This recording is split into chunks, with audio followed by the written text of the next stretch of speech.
welcome to We're Not Wizards. We are the best, but not wizards. Enjoy the show!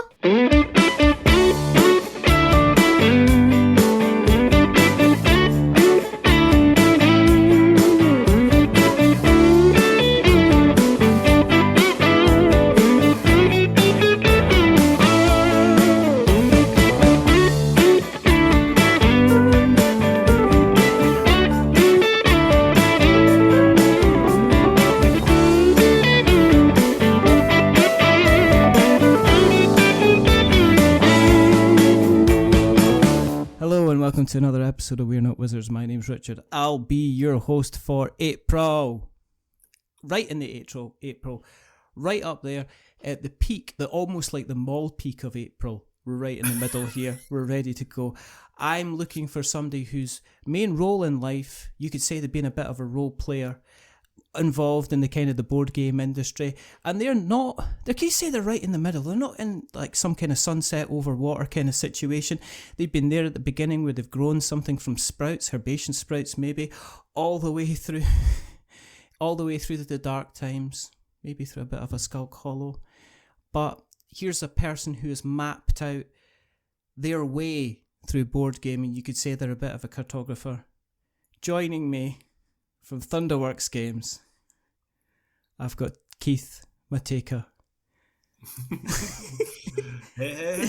Thanks for having me. How are you? I don't know if I missed out. I don't know if I missed out anything. No, that was unexpected and kind of amazing. I set the whatnot cabinet, and maybe, but I couldn't figure anything out. That was just totally off the top of my head. Keith is in Scotland you would call you the kind of like the high hegian, as in. I usually just go with owner, I guess. Owner's so dull. I know, but like CEO is so pompous, and like president is like, I don't want to be associated with that. And, so, but I design, but that's not the core of my job, right? And things like creative visionary is. I like creative visionary. You're the guy that mucks about with pieces of paper, and sometimes those sometimes pieces of paper have mechanics on them, and other times they've got invoices. I'm a paper pusher. Is that what you just told me? No, I don't know. Let's not, because I've already I am kind of vigorously trying to dig myself out of a pit with Keith, because first of all, right. Okay, for whatever reason, the booking system threw out some kind of random date and time. I don't know how it happened. And then secondly, because of British summertime, I interrupted Keith in the middle of his lunch. So at the moment, it's a mortal sin. It's like platitudes all the way through. That's where we're going, baby. So it's been a bit of a quest to get here today, but we're here. It's been a bit of a Thunderworks quest. So let's talk about Wisconsin and the dairy farm situation. Obviously with a continual kind of cost of energy and prices and stuff like that, the price of obviously dairy and eggs and stuff like that continues to rise. Right. It's outrageous. As a kind of as somebody who lives in Wisconsin, being involved in the state, that's just a state of dairy. What's your opinion? People call it America's dairy land. Is it because of the number of cows, or is it because you guys drink lots of milk? There's a lot of dairy farms in Wisconsin for sure. So I live in Madison, Wisconsin. So there's like obviously the two biggest, the big cities in Wisconsin are Milwaukee and then Madison. Green Bay is known for its American football team. Yeah. But you don't have to drive very far to find yourself a dairy farm in Wisconsin. And people love cheese here, and they love football, and I don't know. But the one thing that you might be able to relate to, is people in Wisconsin love gaming. So that's true. So if you're not aware, there's a little game you might have heard of called Dungeons and Dragons. And I've heard our friend Gary Gygax and Arneson and those guys were all based out of Lake Geneva, Wisconsin, which is not that far from me. And they put on these little conventions there, which they shortened Lake Geneva to Gen Con. So the biggest convention about gaming in America Yeah. started right here in Wisconsin. And when I was a kid, I used to go to Gen Con when it was in Milwaukee. Yeah. Which is, it was like maybe an hour from where I was living at the time. And obviously it grew massive and is now in Indianapolis, Indiana and stuff. But so there's a lot of those Dungeons and Dragons artists that are still here. I worked at a video game developer, Raven Software here in Middleton. And like, there's like illustrations that like D&D artists did while they were working at Raven and stuff. So like, there's all these there's a real legacy around Dungeons and Dragons here. Yeah. I think the fact that it gets ridiculously cold in the winter probably contributes to people's love for gaming, because they got to do something when they're stuck inside for months at a time. Is it a plaque?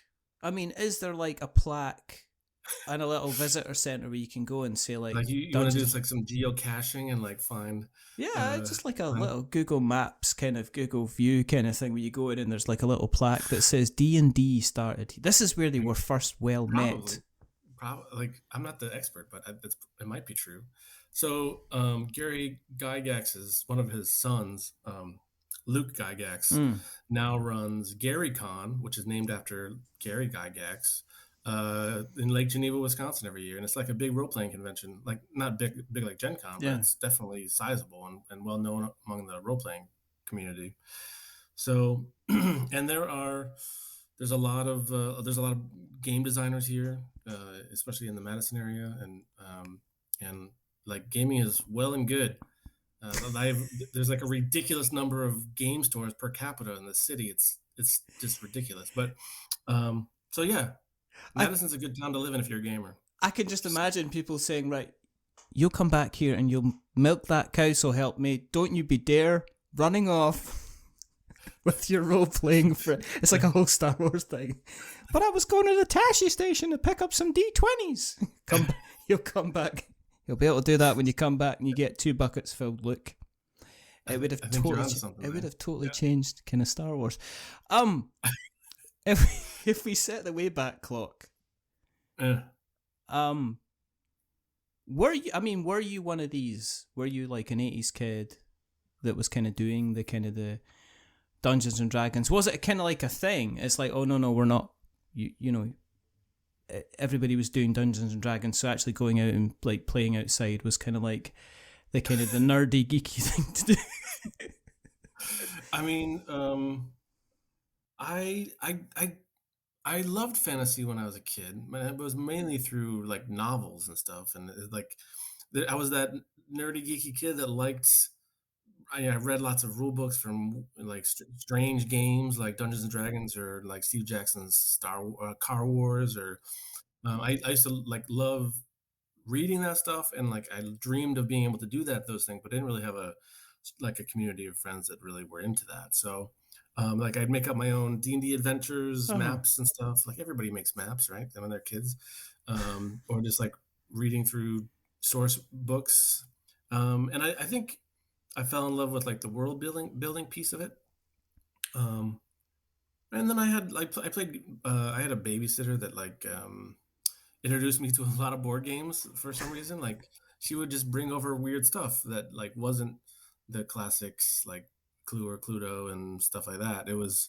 And some of those games are still in print. I remember, and I still actually have my copies. Like there's a game called Scotland Yard just got reprinted. Yeah. Scotland Yard. From the early '80s that my babysitter brought over and taught us. Or there's I think it might be something else in the UK, but there's a game called Survive, where there's an island in the center of the table that's kind of exploding, and you're trying to get your little Escape from Atlantis.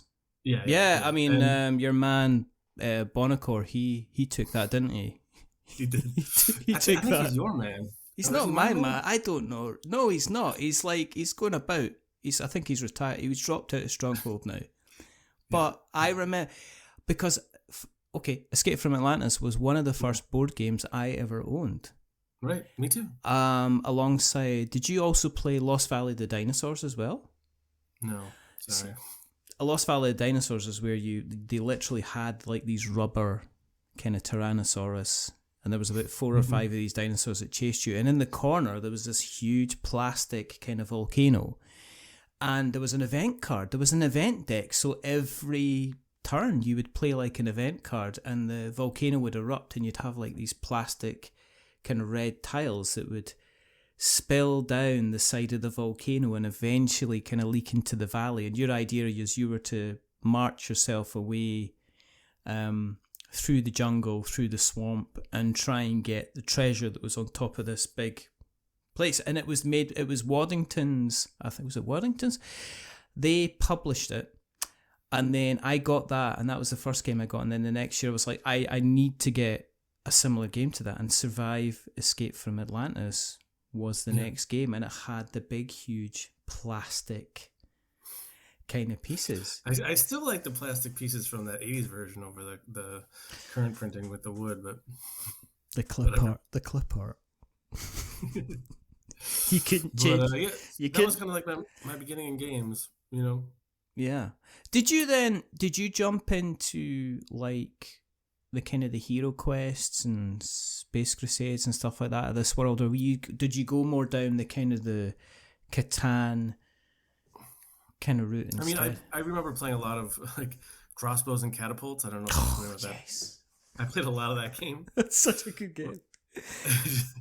I just like blowing things up. But like the tabletop gaming kind of faded at some point, and I got big into PC gaming, and right. But the games that I loved were still fantasy. Like I remember playing like Richard Garriott's like Ultima series a ton. Yeah. I dumped so many hours into those games, and I still continue to like fantasy and science fiction and stuff. But I got more into video games, which then, and then I kind of got big into music, and then that got me playing in bands. And then, I went to school for music recording, and then I got a job at a video game company, and I did that for 15 years. And then I'm going to stop you. I'm going to stop you right there, Keith. Okay. I was just fast forwarding through a bunch of stuff. You just fast forwarded, but this is what happens. It's like I'm not always necessarily interested in the tabletop stuff, because I think you can find an awful lot about a person from what they did before the tabletop, because that can help it helps me understand kind of how you got into it.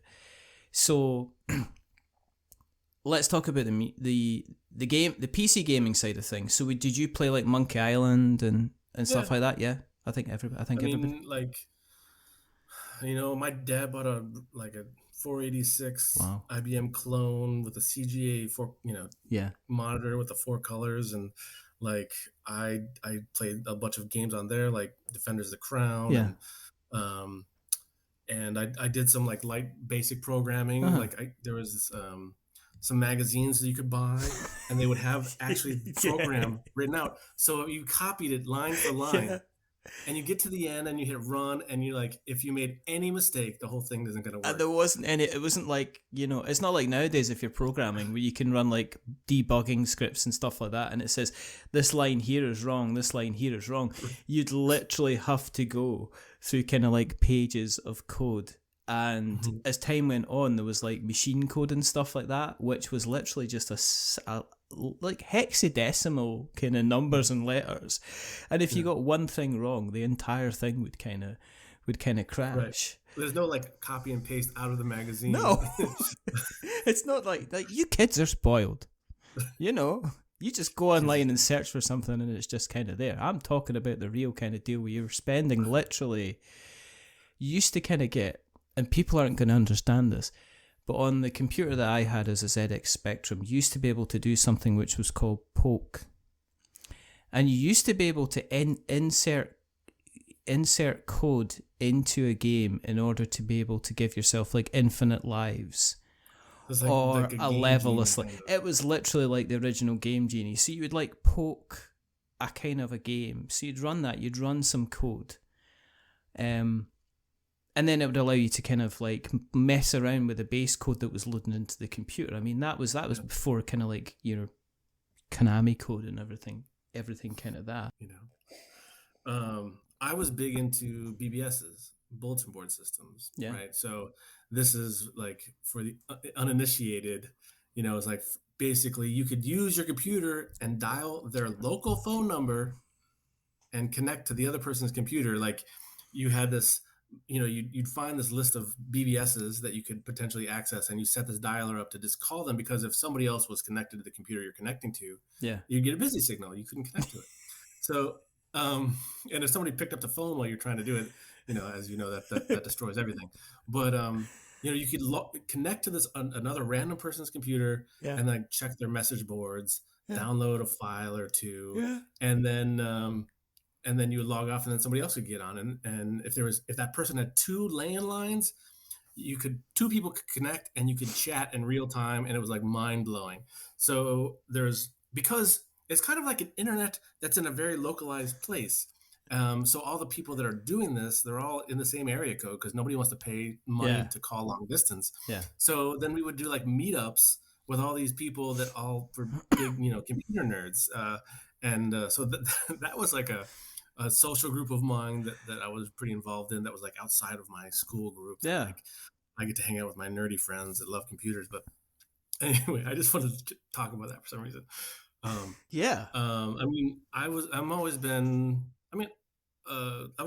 been a fan of music to some degree, but like at the end of the day, I'm a metalhead, right? So I love metal. So, the first concert I ever went to when I was 14 years old was Iron Maiden opening up for Anthrax on the No Prayer for the Dying tour. Mine was Kiss in the Edinburgh Playhouse. There you go. So, and I just saw Maiden last November in California. So like, I'm still a fan. So that was kind of like the hooks for me. I like dark things. So like, I'm a big Stephen King fan, and I like, I don't know, I'm a little bit demented or something, but, and so metal really spoke to me, and like the Maiden album covers and like the dark themes, like I always thought was interesting, so, so that that's true to this day. So I played in metal bands, but also at my primary instrument is the bass guitar. So, wow, part of that is like loving like a funky bass line is a big deal. Yeah, so like I got big into, Motown and different funk bands. And then I went to school for music, so I played a lot of classical. And I was, I was growing up in the 90s, so I was loving my grunge stuff too. So I love anything with guitars and a cool groove and something that has some kind of like significant emotional impact when I listen to it. I also like things that are really complicated. Obviously, we board gamers like to like things that are complicated oftentimes. And so I love my prog rock with my, unusual time signatures and key changes and all that stuff too. So who's your favorite bassist, would you say? Because the thing about lead guitarists, right? If you're talking about lead guitarists, then people will go, "Oh, Steve Vai. Oh yeah, listen to him and his widdly guitar." But then when you talk about bass guitar, well, it's widdly kind of, he's very good at, it's wonderful, well done. You can move your fingers really, really fast. But obviously I have admiration for like that level of skill, but when it comes to bass, it's like, that's not something, playing really fast isn't really an attribute people care that much about. No. So like Flea has always been my guy, right? So I like his hard edge. I like his funk lines. Mm-hmm. He pushed the instrument, to places, at least in the kind of injecting the funk piece into the rock stuff. I always like that. And then, if I were, and that was kind of, he was big when I was growing up, right? So when I was learning a lot of stuff, Blood Sugar Sex Magic was out, and like all those great lines on that record were a big deal. But there's guys like Jaco Pastorius, who's like known as a really great bass player who pushed the instrument in a place it had never been before, but like the average person doesn't know who that is. So there's other guys like that, but I guess I would have to say Flea. He's awesome. So you mentioned you went into kind of like, you went to kind of further education. You're doing your music there. So was it like a classical kind of degree that you went into, or was it kind of like? Yeah, it was a classical music degree, and then you had to pick an emphasis. So people would pick like music education or performance, and the university that I went to here in Wisconsin had a recording emphasis. So it was really a music degree, a classical degree with like a handful of recording classes on top of it. So I'm taking 6 semesters of theory and at least 4 semesters of piano and all this stuff. So and that was cool. But it's like anything in life, or at least for me, maybe you feel differently, that when you love something and then you get really into it and then you really start to understand it from the inside out, a lot of the magic of why you fell in love with that thing in the first place kind of disappears. And that happened to me for music, right? So I did music for a long time, was in love with it, kind of saw how the sausage was made, and then like I lost a lot of enthusiasm for it. And that also happened when I worked in video games for 15 years. Love video games. I'm getting into it. I can see how the sausage is made, and then like some of the magic goes away. And so like and now I'm doing board games. So I'm like desperately trying to figure out how to minimize that from happening too much. So that's like a personal quest, like figure out how do I make sure that board games is still magical and exciting, after I've been doing it for 15 years or whatever. What kind of stuff were you doing in video games? Was it programming? Was it testing? Was it graphic work? You mentioned when you were talking about the running the code, you mentioned the up, down, down, left, right, BA start. So I worked for 7 years at Konami, right, in California. Right. So they're a video game publisher. They had that was their U.S. office, and my role started out as just a QA guy, just testing games. And then I kind of moved up through the ranks and I managed their QA department for a while. And then with my music degree, I moved into working on their music games. Mm-hmm. And then I was doing like project management, like a production role. And then they shut down the office and they moved to LA because I was living in the San Francisco Bay Area at the time. And then I worked at my second job in video games was at the video game developer here in the Madison area called Raven. And I worked on many Call of Duty games and Wolfenstein and like a Wolverine game and Singularity and some other titles. So, and so on that side, I was working on the developer instead of the publisher. So I got to kind of see the other side of the coin. And then I was doing project management, and I managed some outsourcing stuff. I was kind of helped the asset team. So the guys that make the super high end objects for the game. So the guys who make the characters, the vehicles, and the weapons are like, those are the creme de creme artists working in a Call of Duty game. So I worked with them and managed their stuff. And then I also was in charge of some single player levels for some of the Call of Duty games where, for any given level, there'll be like, 2-3 animators, a designer, an audio guy, etc. So like, I managed that team, worked with them on their schedule and helped make sure that they knew what was required to get it done and solve problems. I mean, that's one of the skills.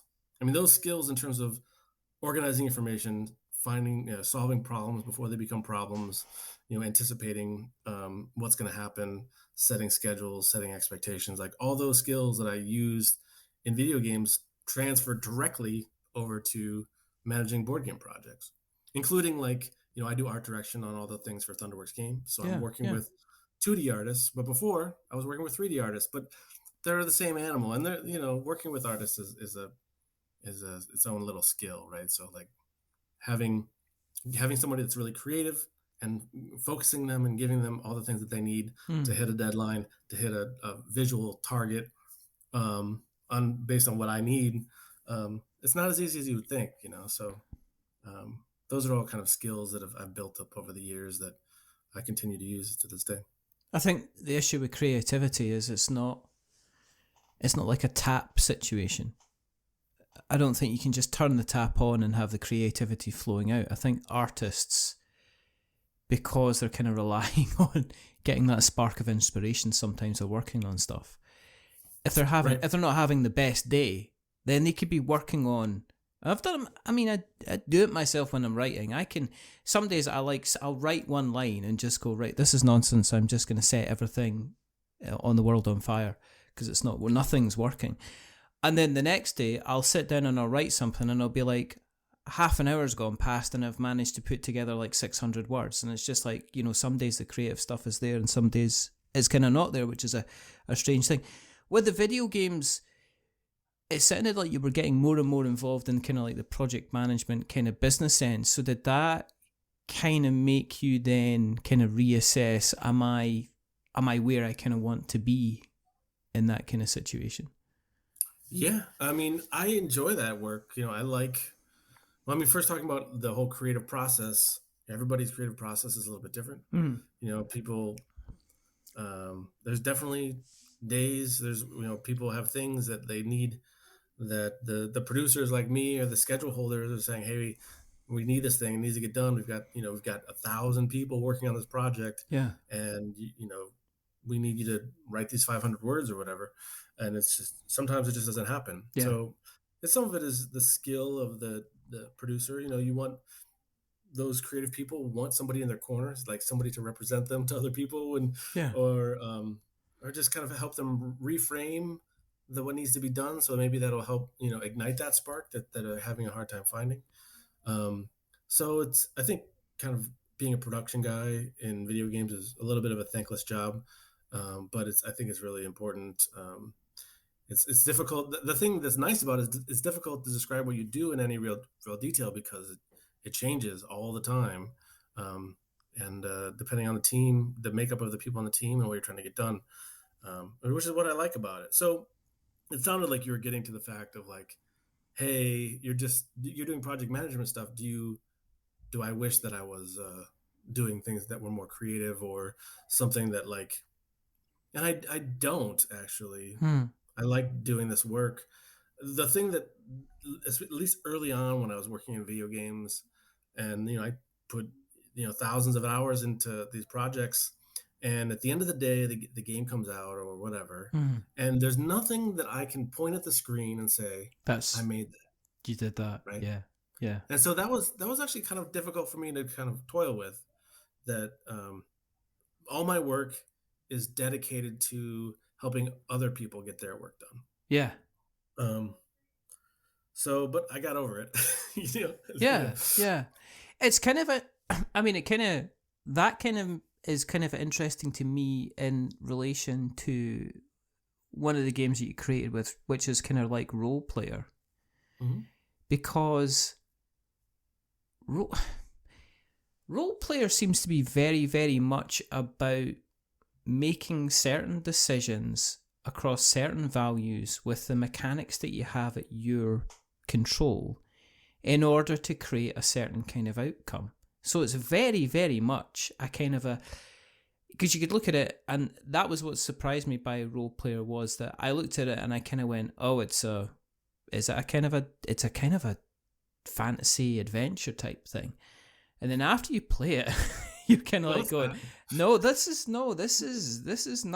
This is kind of like, there's no adventure in that game. There is absolutely no adventure. It's so funny because it was kind of like, because I played it and I was,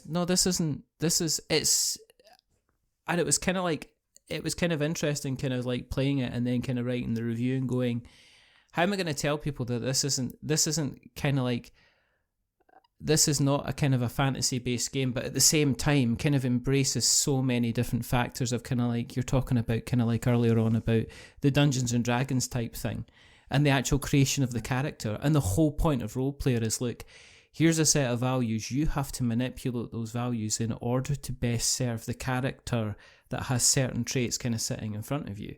And now you telling me what you were doing in your previous jobs, I'm kind of not surprised now that one of the first games that you kind of put together was all about kind of making sure the threes are in the right place, the black dices are placed here, you know, I mean, and you've got the total I number. love a good puzzle, right? And Yeah. it's at its heart, it's a puzzle game.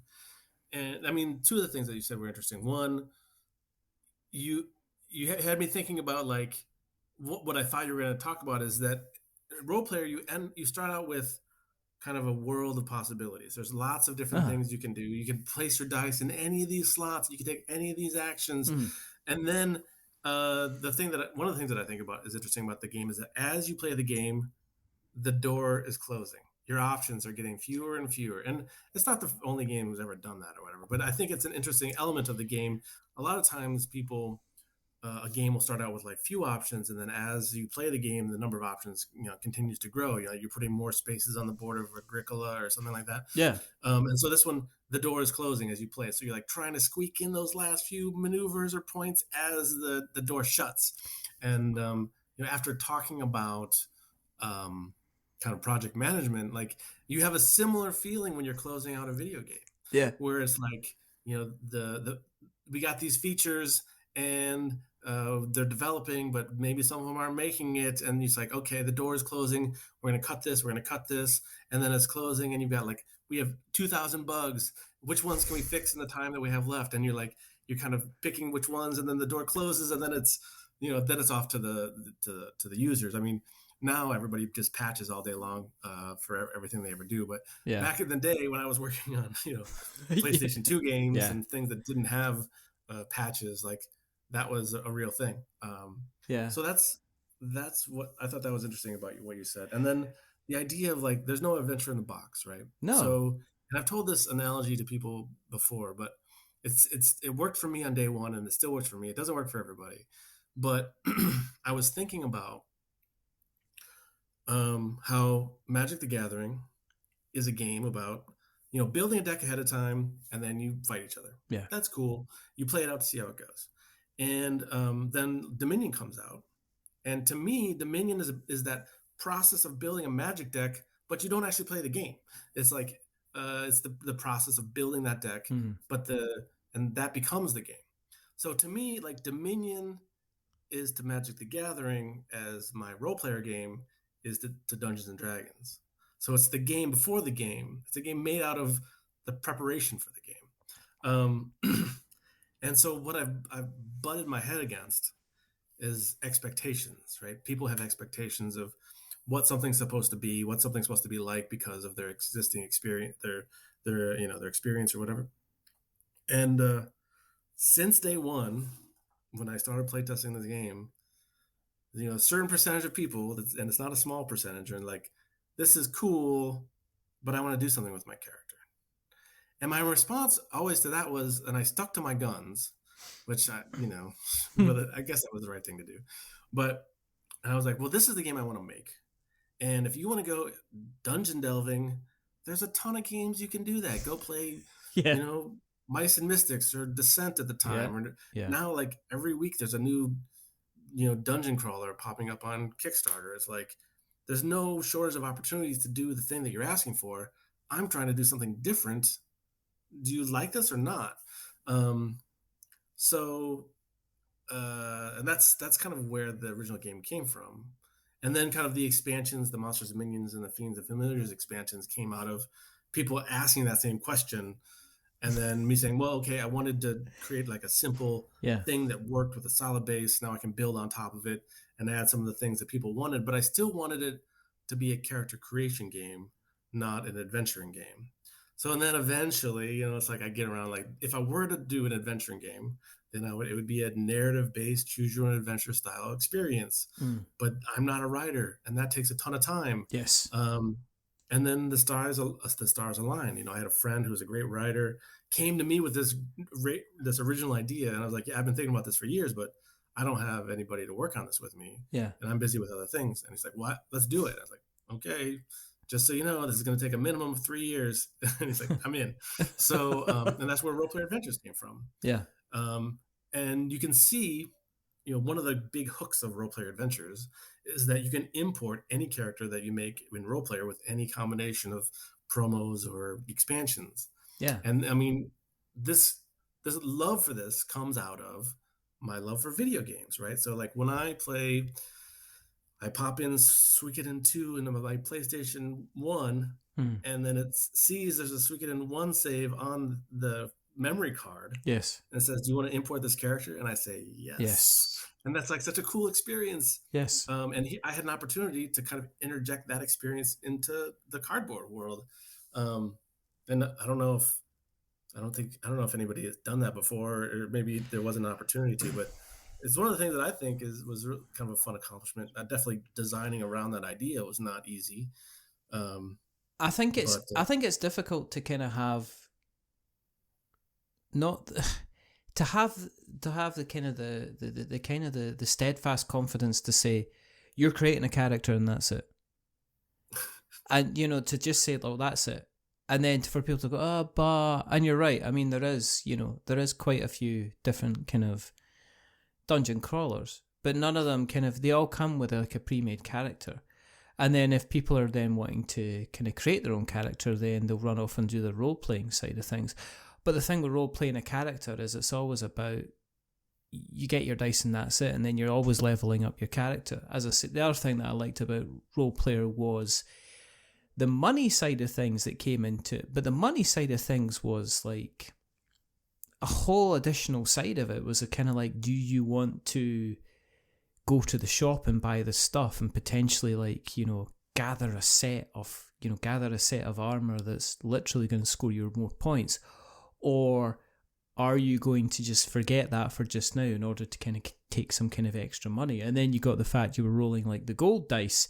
And if you rolled the gold dice, it's like, well, I'm going to take that, but also do I take the dice in the middle? Because the dice in the middle's also got a coin, but the number on the dice and the colour of the dice isn't what I need. But I've just seen that the market has when the market's refreshed, it's definitely got something that I've got that's all that set. So there's a whole, as I said, there was a whole lot of things kind of going on, which I kind of appreciate.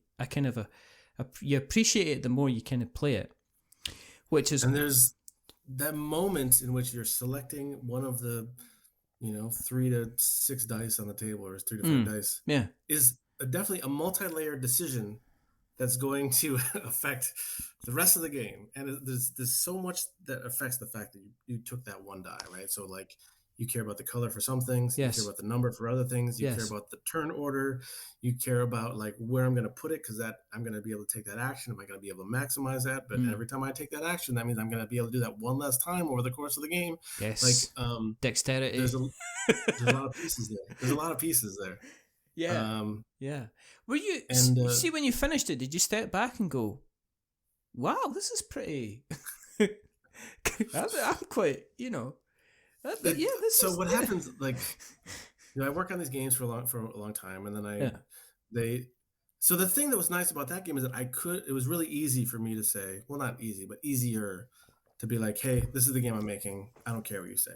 Yeah. Because I had my day job. This wasn't like having a successful board game was not like my family eating was not dependent on it, right? Yeah. So like it was just kind of a fun project. And then I had the ignorance is bliss. Like I was just kind of following my heart. I didn't think about how other people would react to it. I was just making a game for myself, and I'm hoping other people like it too.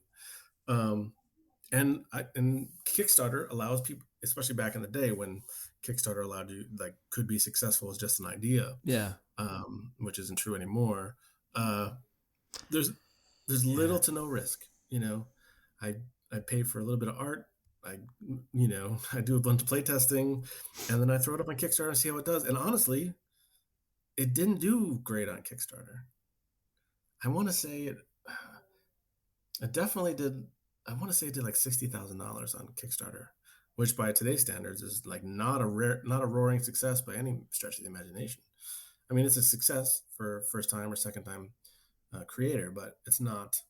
You see these $5 million campaigns, and then you're like, oh, that's cute. You raised $50,000. Because just like they're grabbing your hand and they're kind of tapping it gently and going, there. Aren't you cute? Aren't you lovely? Get back in your box. Yeah. But I mean, obviously I've built this entire company on that game. Yeah. And there's many games in the universe, which is like an interesting idea because initially role player was designed. I mean, I was coming out of video games, and so the philosophy, and when you're playing video games, a lot of times is especially if it's a first person game, is that you don't give the first person character, character you're playing as, don't give them a voice. Yeah.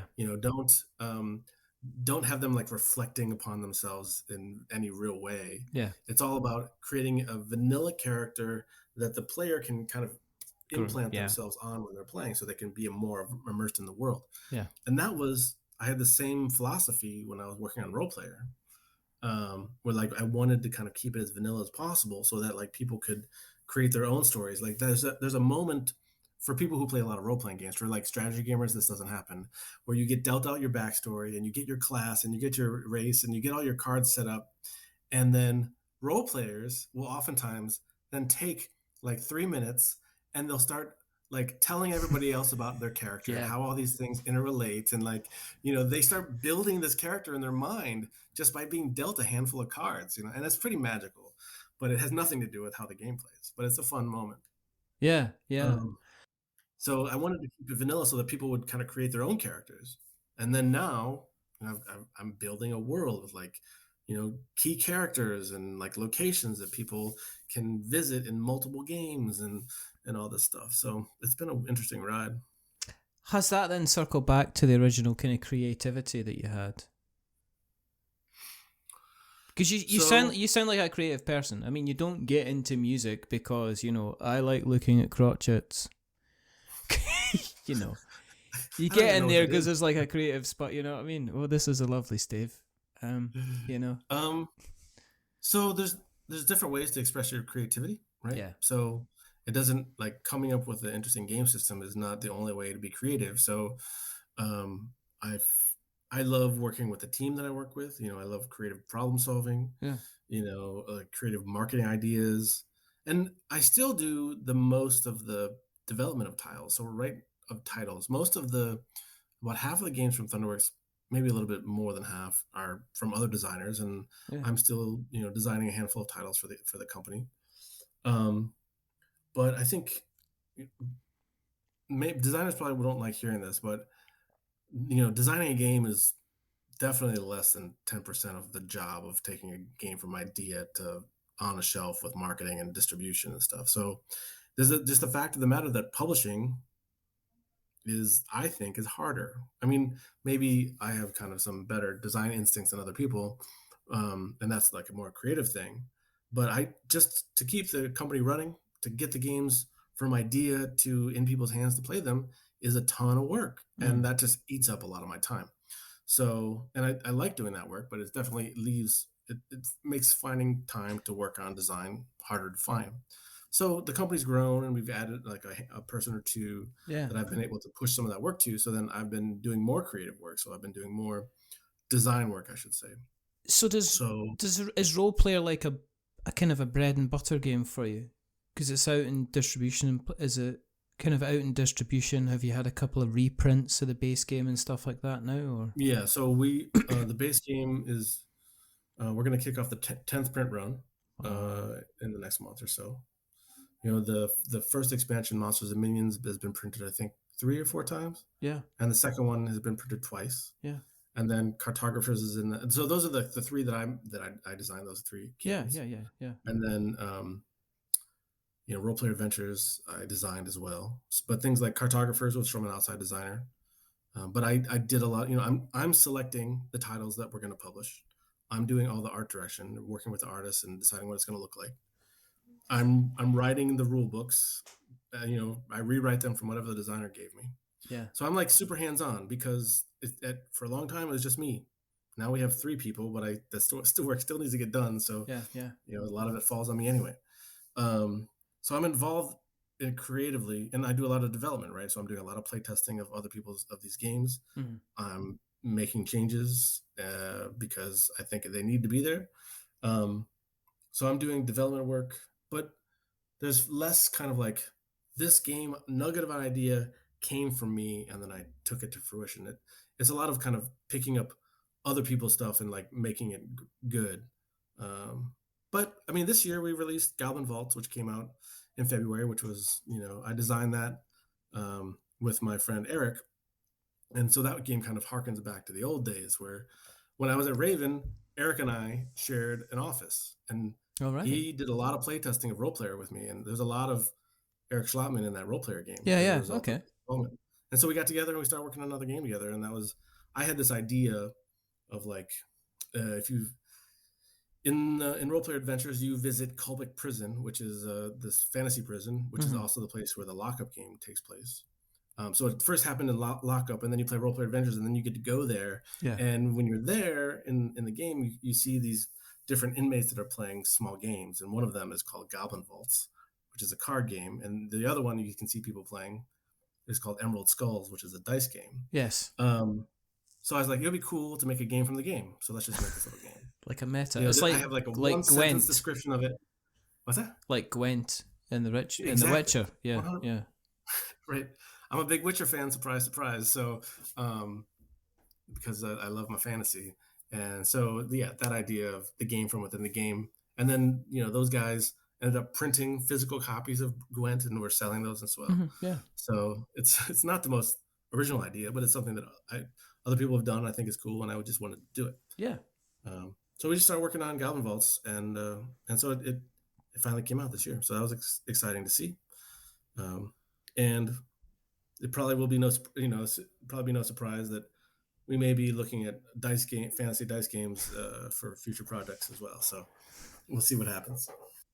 With you, obviously running in charge of Thunderworks, but you've also kind of done quite a few collaborations with who I have publicly told him and asked him his hair care routine, Ed Baraff, which he worked on kind of Skulk Hollow and then kind of Mull Peak. Yeah. So has that also given you a kind of a creative outlet as well? I mean, what was your involvement in both kind of Skulk Hollow was it was a game I wrote about a few years ago now, and it reminded me of Shadow of the Colossus, scaling up this huge behemoth in order to kind of take them down, and there was also something very, very root about the kind of the little miniatures, the little wooden kind of animals that you're kind of heading the attack against this kind of huge behemoth. But did that give you the opportunity to kind of do something different that wasn't in the kind of the role player universe? Because if you look at cartographers, and if you put it side by side next to role player, you go, oh, this is pretty obvious. Looks like it's all in the same place. Yeah. Whereas obviously Skulk Hollow looks like it's completely different, and the Mull Peak looks like it's completely different. So did that allow you to kind of like go and work on something different? And that was the intention. Yeah. So role player, I think I was working on the expansion for it or something, but it was kind of a slower time, and I didn't have a ton of projects. Mm-hmm. Well, let's back up. So I started a relationship with Eduardo, and I think we remember how we met differently, but he needed a solo mode for his Herbaceous game that Steve Finn had designed. Yeah. And Steve at the time wasn't interested in designing solo stuff, and Ed wanted one for some reason. And I just reached out to him and said, hey, let me give it a shot. I knew him. I asked him a couple questions because he was a Kickstarter creator and I was a Kickstarter creator, but he had done a lot more than me at the time. So I was like asking him lots of questions and just wanted to learn, right? I'm hungry for information. Like at the time, my mom was in the hospital. I mean, she's doing great now, but she was going to be in the hospital for like 3 days, and I was just going to hang out with her. So I was like, hey, I got like 3 days with nothing specific to do. I'm going to design this little solo. I'm going to try to design a solo mode for this guy. And I had designed a solo mode for Role Player, and I designed one for my Bullfrogs game, which was the first game I published. Yeah. So I designed a couple solo modes before, and he sent me the files, and I just worked on it for a couple of days, and I sent it back to him, and then he said, "This is great." We made a couple of changes, but it was pretty solid. And then it just became a thing. Like Ed was working on games designed by Steve Finn, who doesn't design solo, and then he would ask his buddy Keith to design the solo modes. Yeah. So then Herbaceous Sprouts, Sunset Over Water, I think I did that box one cabinet, the whatnot cabinet. The whatnot I might have cabinet. done one or two more. I don't remember, but I mean, to me, it's as much as I said before. I love a good puzzle. Getting someone else's design, saying, how do I make an interesting solo experience with this? Maybe Yeah. adding one or two little solo specific stuff to give it a little bit more flair, and and just like try to figure it out. I wanted to play as close to the original game as possible, but making sure there's not too much administration on the AI or the Yeah. enemy part. So those were just kind of projects that I worked on for him, um, and it gave me a creative outlet, like you said. Like if I'm spending a day on this project, that I can just hand it over to him and say, here it is, and then I'm done. I'm not doing art direction. I'm not doing logistics. I'm not doing Yeah. any of those kind of things. It gave me an opportunity to do those creative tasks. And then he came to me with this idea of this game called Skull Hollow. It was like one versus many. His son had come up with the original idea, and he asked me to take a stab at it. And he gave me parameters, right? And I think anybody that's creative can probably confirm this, but like a blank canvas is intimidating. It's hard to do anything with a blank canvas. Like, Yeah. come up with an idea, great. Versus like come up with an idea that with these 5 parameters, and you're like, oh, I can work with that. That gives me something to bounce things around on. So he gave me a core concept and some parameters of things he wanted to see, and I just worked on a design for him. And my thought was, I'm not that busy. Doing a game design means that should be easy. I just come up with the idea and I just throw it back at him. Yeah. Well, it turned out that Skull Hollow was a lot more work than I anticipated. Just because there's 4 different big guardians, and then there's 4 different leaders that you can have as the Foxen team. And so I worked in QA for a long time. The testing matrix of all those different combinations of characters and monsters, and like getting them all balanced within each other was tough. And I think we got close. I don't know.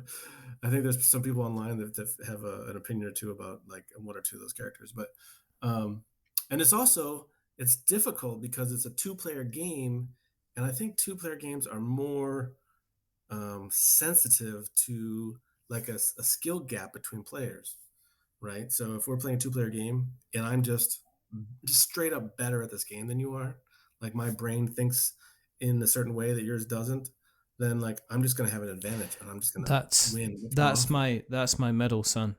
He is literally, you can give him rules. Like we were playing, what was it playing? Votes for Women, Fort Circle game, yeah. And he just looked. I was playing the I was playing the guys, and he was trying to get the votes in. And he just looked at the board and just went, right, I need to do X, Y, Z, and that's it. I'm halfway through turn 5. He's already winning at turn 3. And I'm just like, some people are just like, so I totally see that in in certain 2-player games. To get the balance right is critically important, because all that happens is if you've got 2 people who are playing the game, and let's face it, normally if it's 2 players involved, it's usually going to be the same 2 people. It's not like you go, this week I'm going to play it with this person, this week I'm going to play it with that person. It is usually just, I'm going to be playing with the same person all the time. So if there is that constant kind of unbalance, regardless of how you kind of change around the characters, then that can lead to people just not wanting to kind of bring it to the table. Yeah, I mean, we added like a little system in there to try to even that out. So if I play against you and you're just way better at this game than me, no matter what I play, I'm going to say this character's unbalanced. I mean, it's the classic like throwing the controller across the room when you die in Super Mario Brothers. It's like it's not me, it's the game, right? So, but I mean, I'm sure the game is 100% balanced. I'm sure that's true. But we did our damnedest. But we also, because we're aware of this, we added this system where like, you can take these little bone tokens to try to, like, the person who is a bit maybe not as good at the game, or they're not good with this particular character, they can still play that character, and they get this little bonus that they can take advantage of, and that will hopefully kind of make people feel like it's more balanced when they play it or whatever. So we're definitely conscious of it. But at the end of the day, like, Skull Hollow is just like a really fun theme. Obviously, I've played Shadows of the Colossus many times, and there's a lot of influence there. and I love asymmetric games. I mean, asymmetric games are difficult to design, which I learned a lot about working on that project. Yeah. Any game that has player powers is difficult to design because to create things that are equally attractive, equally balanced, like that don't feel the same as the other players. Like that's a tall order, especially in a game that plays like up to 5 or something. But that's a different topic. Did you get to address things that were raised in Skulk Hollow with a follow-up Mall Peak then? Did you bring some of the stuff that you learned from that into when you were bringing Mall Peak to fruition? So we learned a lot in the first game, and so in the second game, Thunderworks was starting to do better. Yeah. So I was busier. I was doing more things. So that meant I didn't, and especially like if I have 100 hours to invest in something, yeah, economically, it makes most sense for me to invest in a Thunderworks product. Yeah.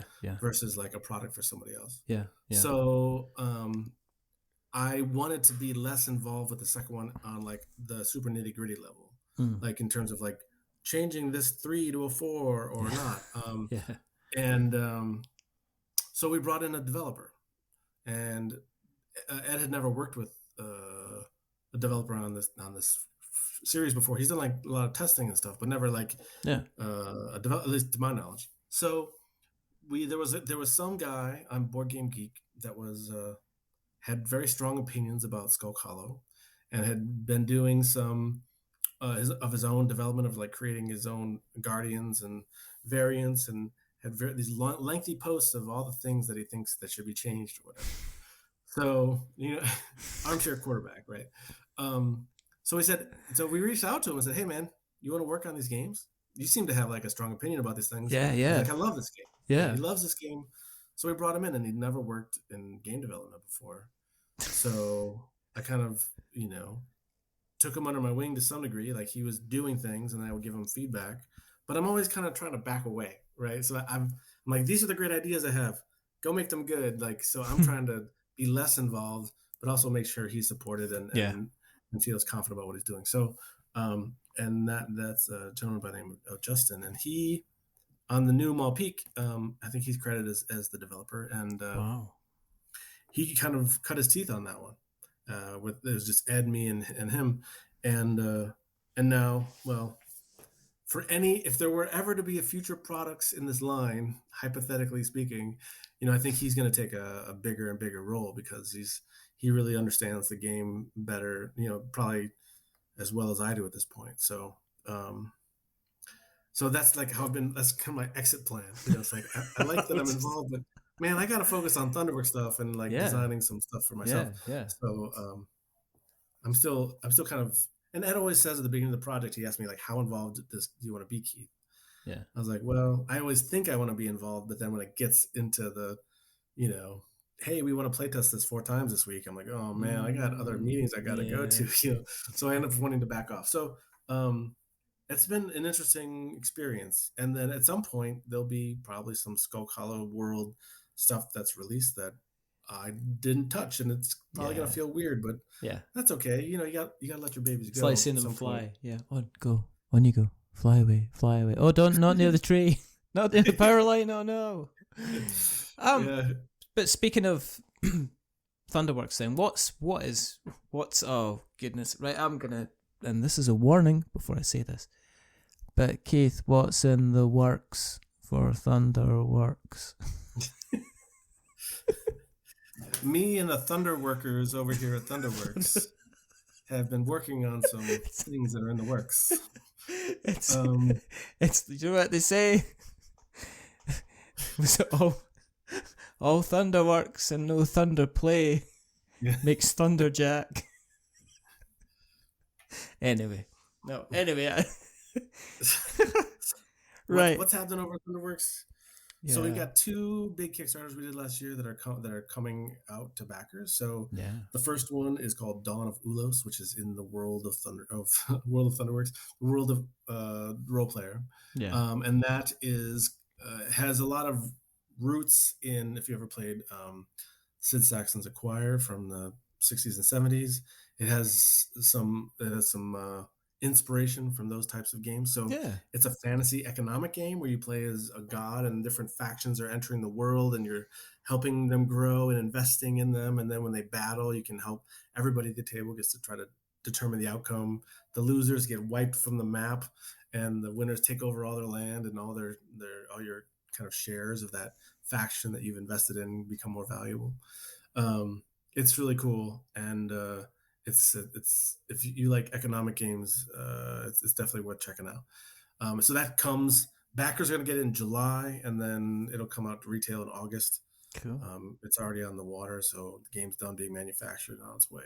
Good stuff. And then the next Role Player Adventures campaign is called Gulpex's Secret. It was on Kickstarter last fall, so it's a reprint of the base game and the reprint of the first expansion, and then the new campaign.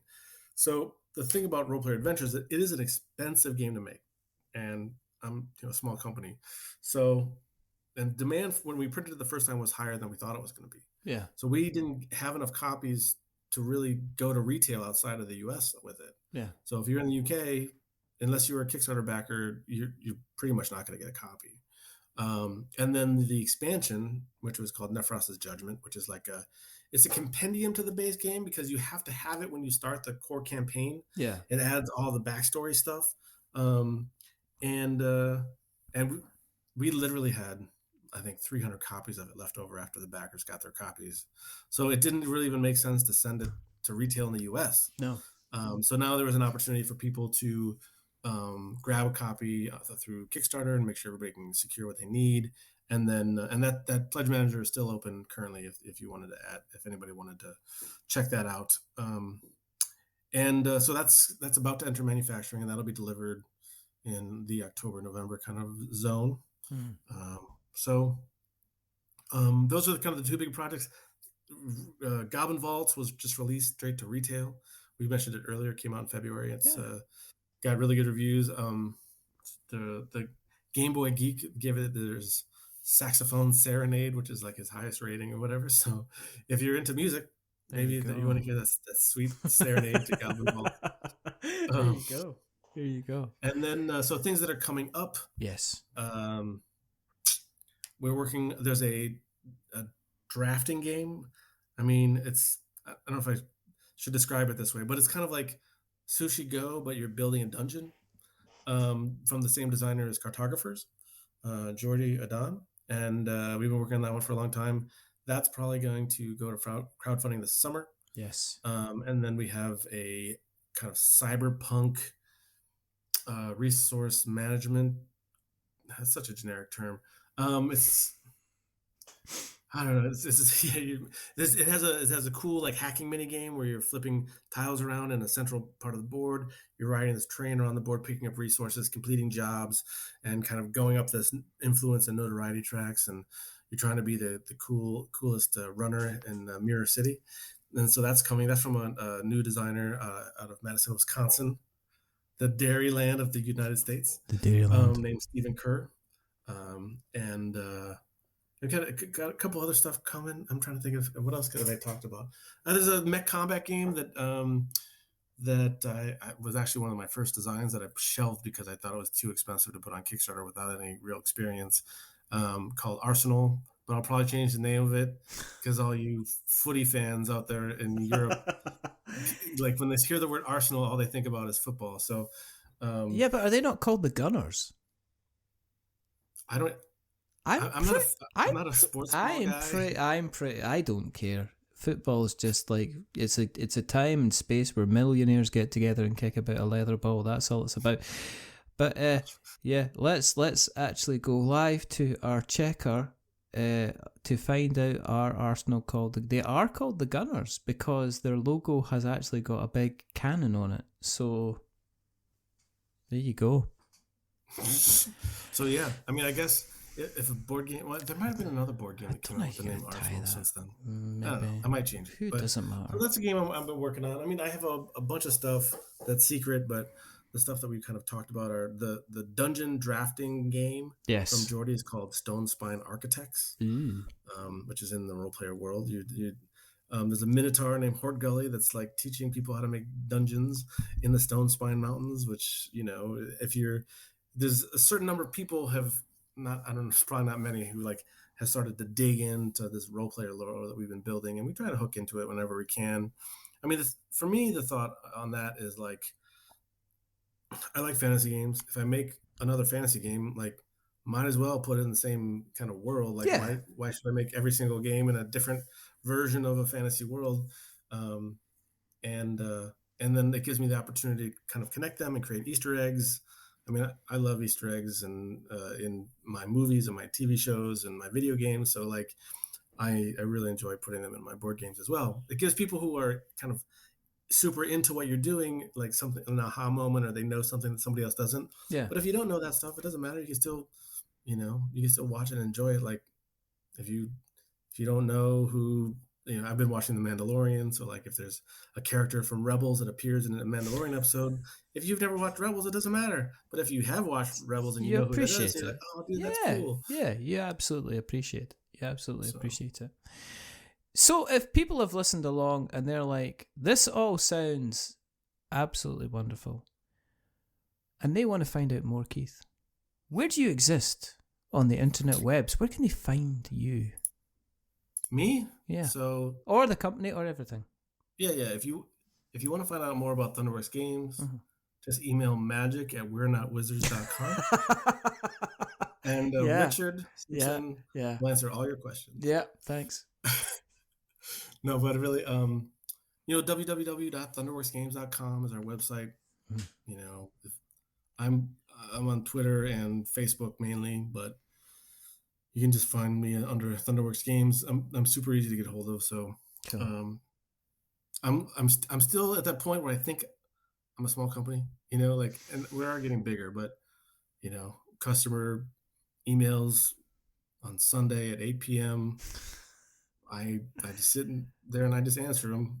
It's like some people get surprised. They're like, "Oh, I didn't think you would respond." I was like, "There's only 3 of us, and so there's a 33% chance you're going to get me."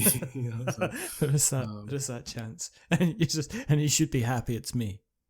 You should be delighted. Your little cup of joy should be overflowing with the fact that I'm answering your email. Keith at thunderworksgames.com if you want to ask me a question or whatever. I'm always available. At a reasonable hour between Monday to Friday. Normal time, people. Come on. Let's not. Keith's trying to spend time with his family. Yeah. Don't make me. Well, don't be that person.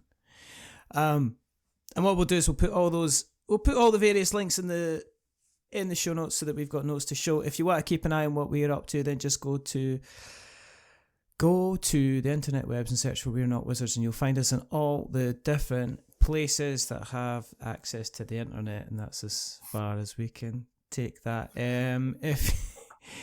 If you like our words, go to we'renotwizards.blogspot.com. If you like the podcast and you want to find out more, or you want to download other episodes, you can go to we'renotwizards.com on that, and we're on Twitter and Facebook and everything like that as well.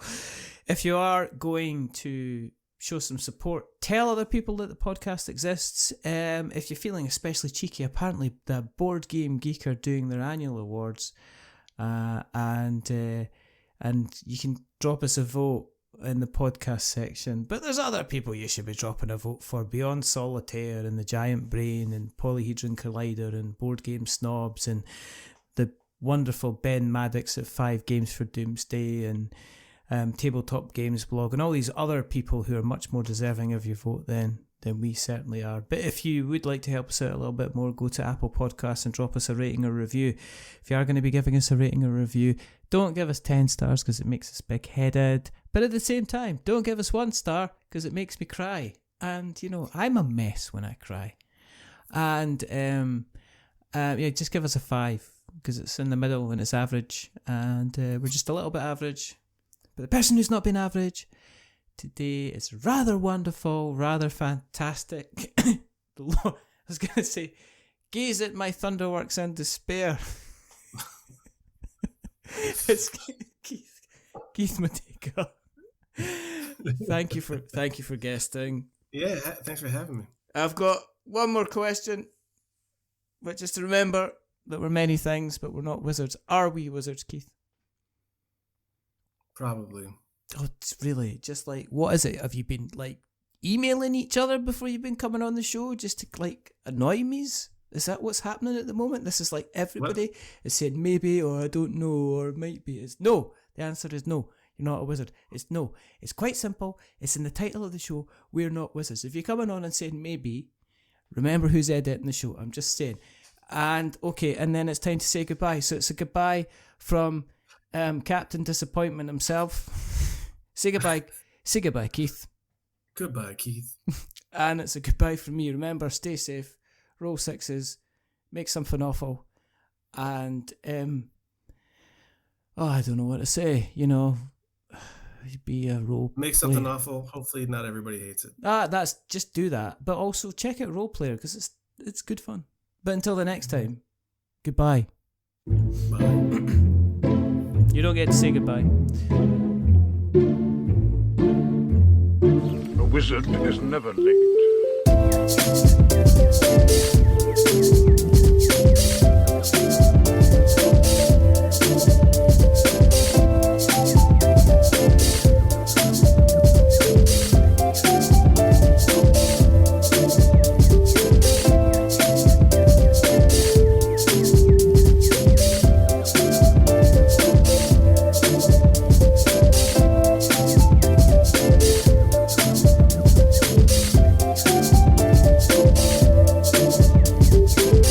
Nor is he early.